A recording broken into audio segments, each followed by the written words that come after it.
So how's everyone doing today? Is everyone having a good summer? Yeah. Having a great starting off pretty good? All right. So I won't take much of your time. I'm just going to make some remarks, and I look forward to chatting with you all afterwards. One quick announcement to everybody. Remember, the entire nation is watching this story unfold. What you do, what you say, how you conduct yourselves matters. So let's be respectful to the school board, to the superintendents, and to any members of the administration. Thank you. So I was thinking about this event last night and what I might say to my students and the community who have come out to support me. In a lot of ways, this doesn't feel like real life. It's all very surreal. But we're not here today because of a word. We're not here today because I read from a book.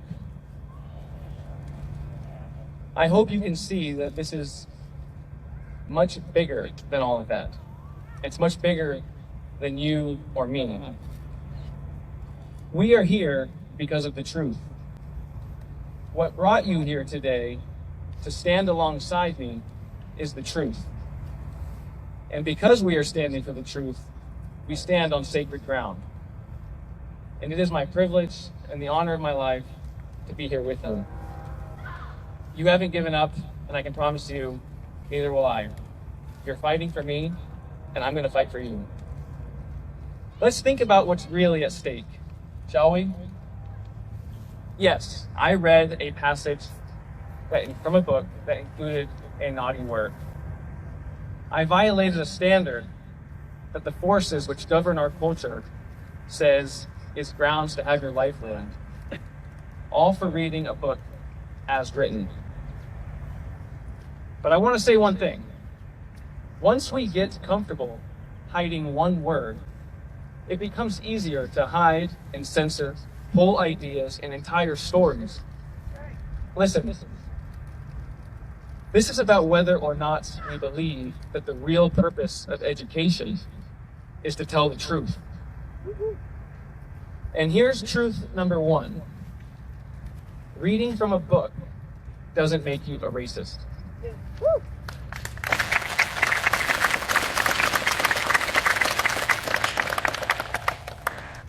If I pretend I'm not allowed to speak honestly because of who I am, then I'm teaching kids to do the same, to self-censor, to obey social scripts instead of their moral convictions. And that's not education, that's conditioning. Yeah.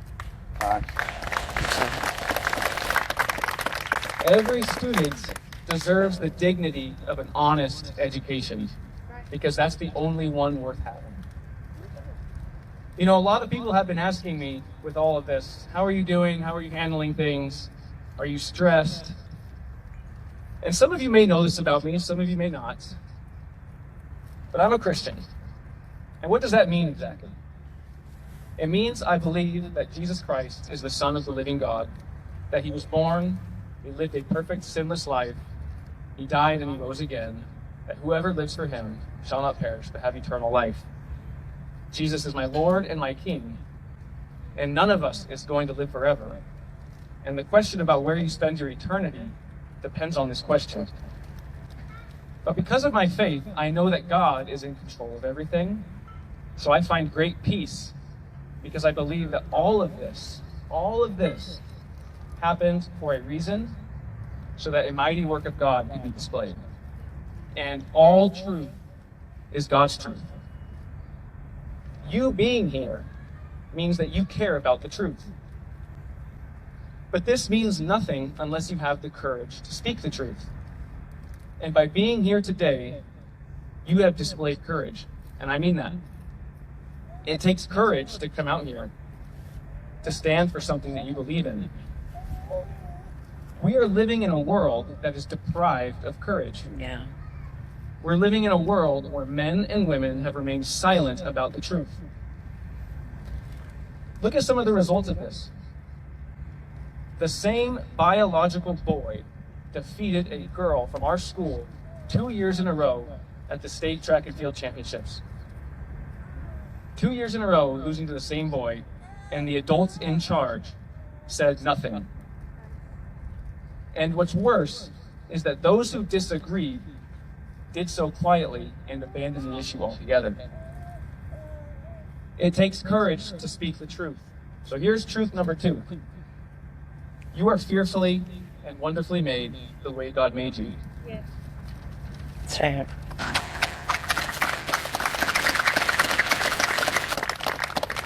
You can find rest knowing that God doesn't make any mistakes. Conform your thoughts and your beliefs to the truth, and you will find peace.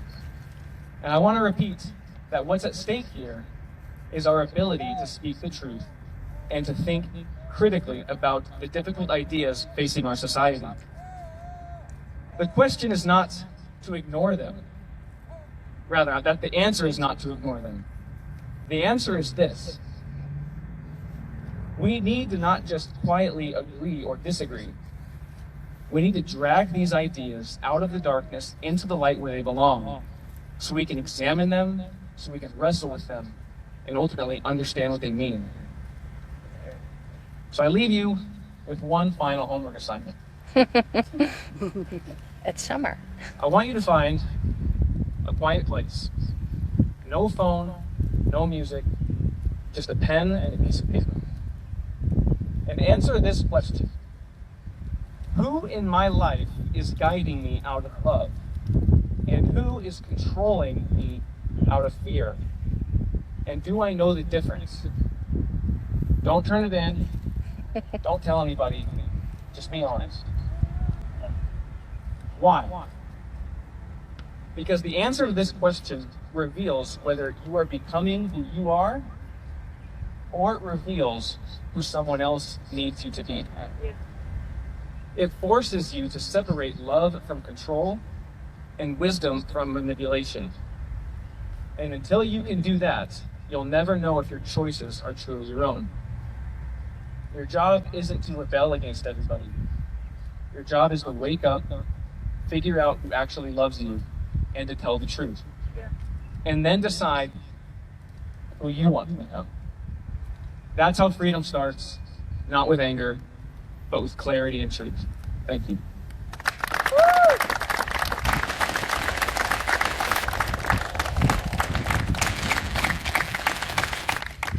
If anybody has any questions, I'm more than happy to answer them right now.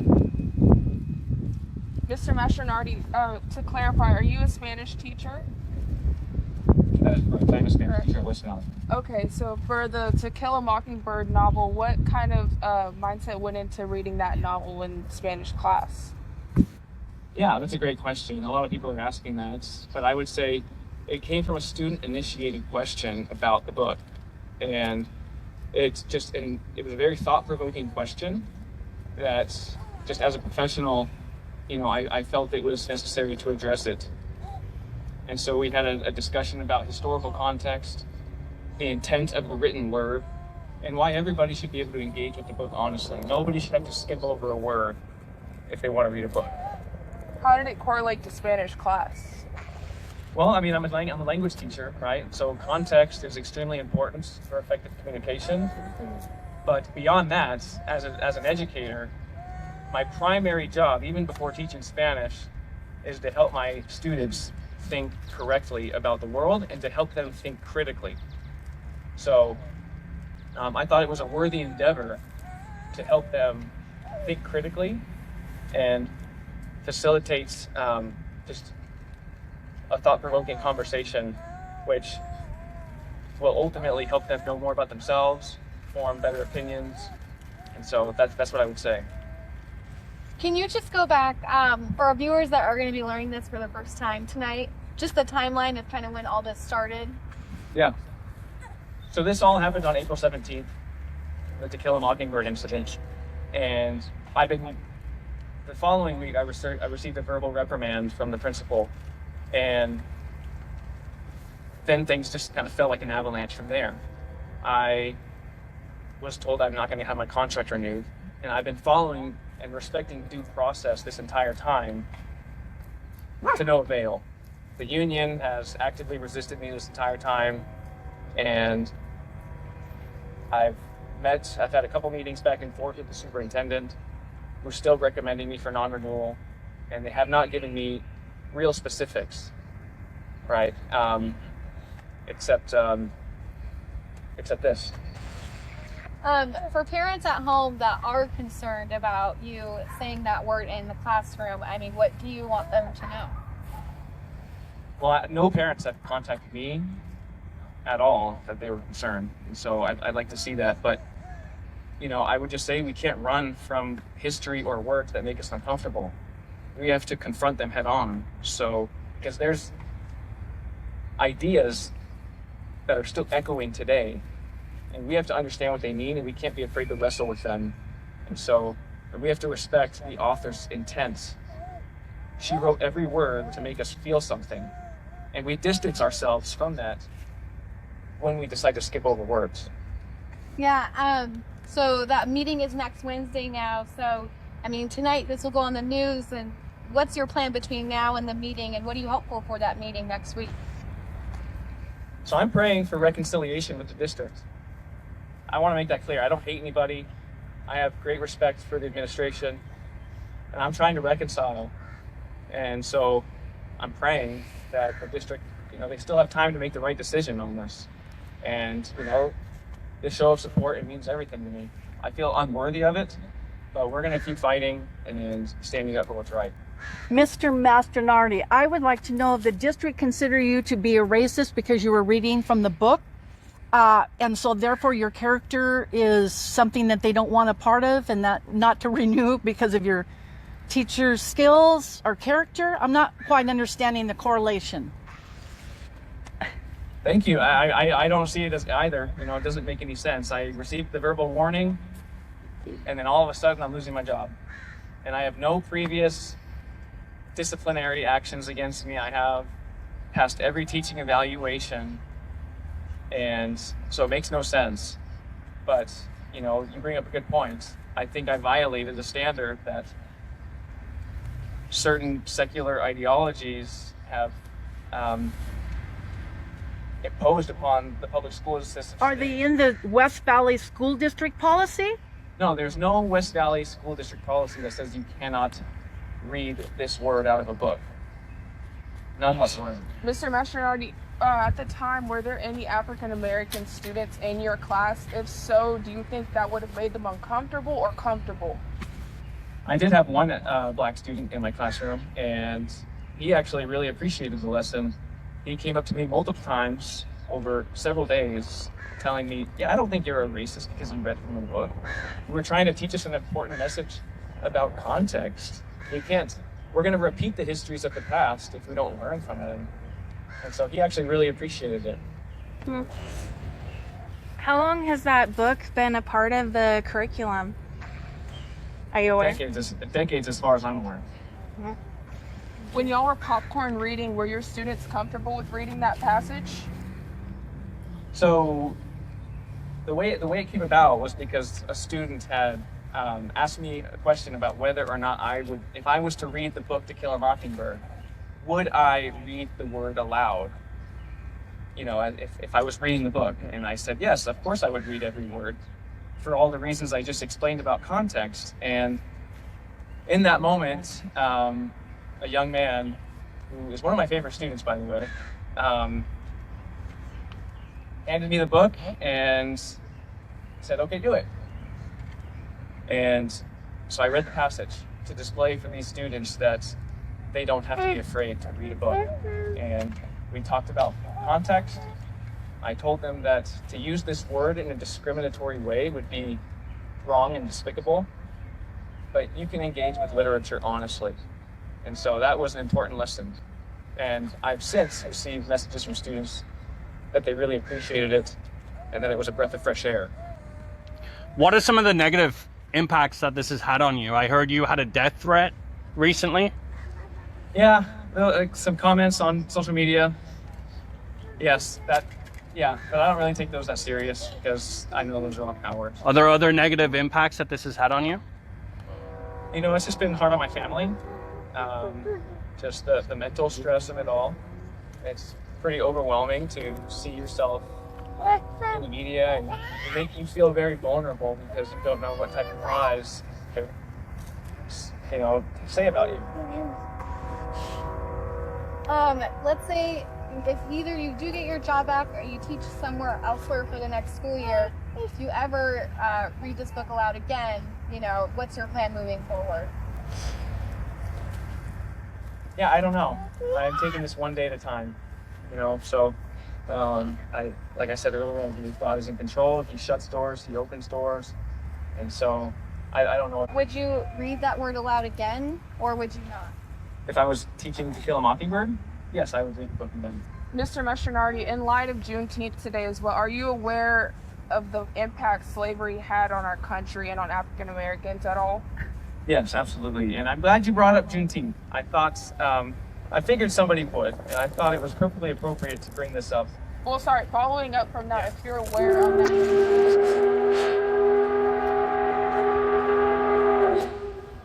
If you're aware on the impact it had, before you said the word, did you have any kind of thought on, this might offend someone in the class, whether they're African American or not? Like I said before, we can't run from history or erase words on the basis that they make us uncomfortable. We have to confront them so we don't repeat the mistakes of the past.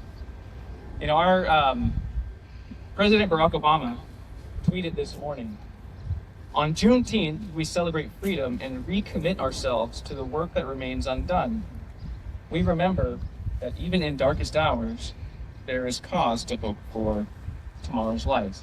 And I just think that's really fitting, because what is Juneteenth? It celebrates freedom, truth, dignity, and he says it right here. So if there is any work left undone, it's that we should be able to tell the truth regardless of one's skin color. Outside of this, can you just tell me a little bit about your passion for teaching, how long you've done it, and just the relationships you've cultivated with students as time has gone by in the classroom? I just want to know your passion for it. Yeah, so I love seeing kids truly learn something. That's the best part about teaching, is seeing a kid who, you see him at the beginning of the year, and you see a couple years go by, and you see that he or she truly matured or truly learned something and was thinking critically. I see a couple students up here who, I remember them as freshmen, and to look at them now, the respectable young men and women they are, it's incredible. So I've been a part of the community coaching as well, and it's a passion of mine to help kids, find that inner strength. And so it's just really unfortunate that all this is happening. Matt, I saw an interview that they interviewed this lady, and she said, because your skin color, that you're white, you had no business saying that word. Do you want to share with these group of people your heritage, that you're just not white? Yeah, so first let me just say, people out there say, "Oh, you're white, you're not allowed to say this. You're not allowed to read this from a book." And I just kind of laugh at that, because I've said this before, but that's the cry from a system that's more concerned with compliance than it is actually understanding. My father's from another country. He's from Argentina, so I think that's what you were referring to. And so, it's given me, unique insights to, growing up with other cultures, seeing people, I'm not going to make myself a victim, but, just seeing prejudice against my own father. I've seen that before. But, so it's something I take very seriously. It seemed an unjust statement from this person when she doesn't know. And she was judging you by the color of your skin. Hi, Matthew. Hey. Really simple yes or no question. Do you feel like the point is getting lost, that the whole point of To Kill a Mockingbird is to show how disgusting and unintelligent racism is? Yeah. And then for you to be in the center of this, when you were really just talking about how disdainful that history is. Do you find that ironic, that the whole point of the book is being lost? Yeah, so I don't know if anybody's actually read To Kill a Mockingbird. I know all of you actually have. the irony of all of this is that the book actually encourages people to not be racist. You know, it looks at racism through the lens of a young girl who sees the injustices. And so, yeah, and that's exactly what I was really trying to perpetuate was, yeah, words have meaning. Think before you say anything. And you never say this in a discriminatory way. We have to confront the history. You're not above the history. I'm curious. Did you read the section recently? You? Yes, I did.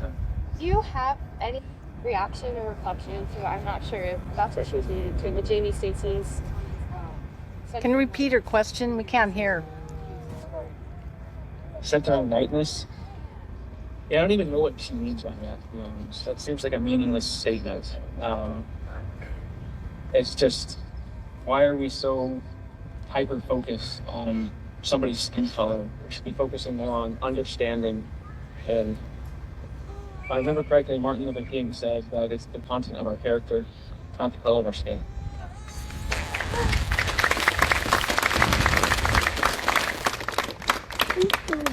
I have a personal experience with West Valley for 4 years ago, so I'd like to name a team with you, even if it's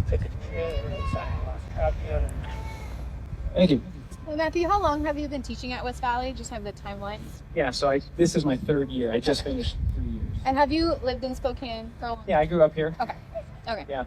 So I moved away for a little while when I was in the military, and I moved back and taught for 1 year in the Central Valley District in the West Valley. So How long did you serve?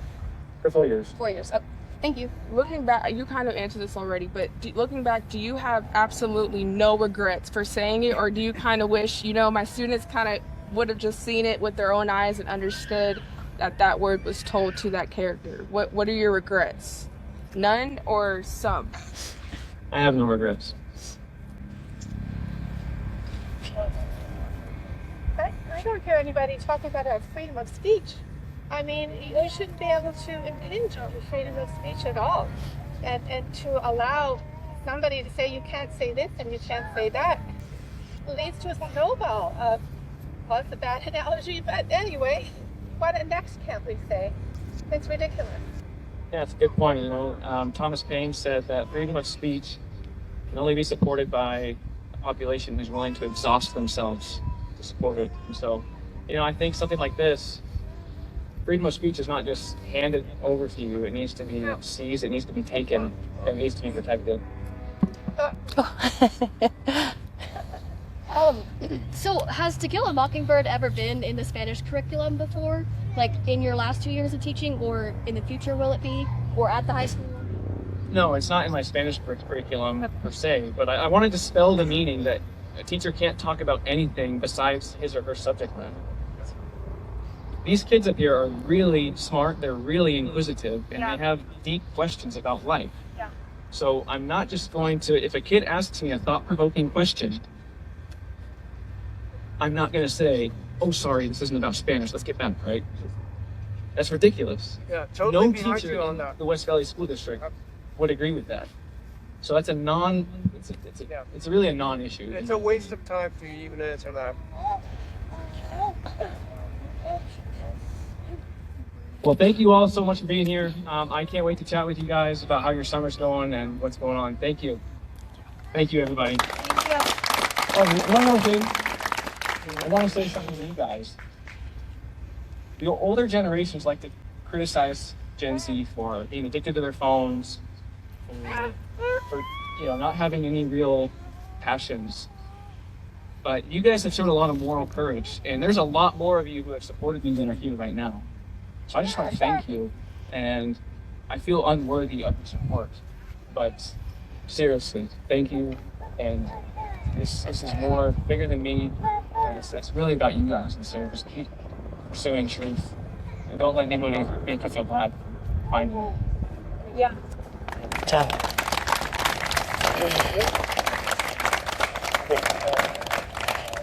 Go do it.